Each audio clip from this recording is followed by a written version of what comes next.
Madagascar is the fourth largest island in the world, and just driving from north to south would take you 4 or 5 days, driving really, really fast.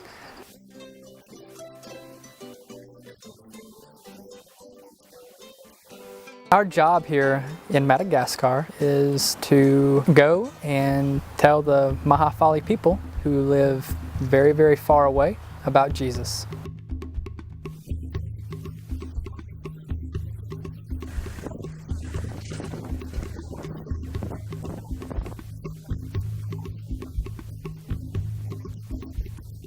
Sometimes the road is so bad and there's areas that we can't get to using our truck.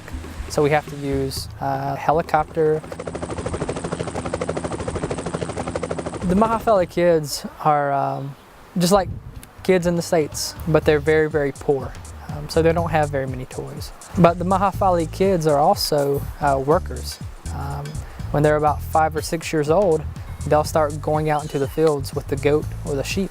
And they'll watch the goat and sheep all day. The kids will also go out and help plant the fields. The Mahafaly people are farmers. They grow corn, they grow rice, they grow cassava. Cassava is this stuff that's like eating the bottom of a tree. I don't really like it. They grow like black-eyed peas.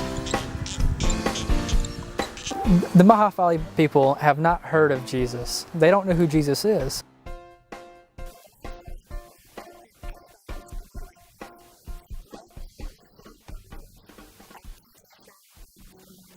We tell them stories about the way that they should live their lives and about what's wrong and what's right. And we tell them about Jesus. They were just ready for us to share the gospel, and every trip we'd go out, they'd say, "Tell us about Jesus, tell us about Jesus." One day, I was down in the Mahafaly village of Besatra telling them about Jesus. The people on this day stood up one by one, and they would say, "I believe in Jesus, I believe in Jesus, I believe in Jesus." So 55 men and women stood up and said they believed in Jesus. And many of those were men who were leaders in the village. And we had the same thing happen in another village called Ankilimari.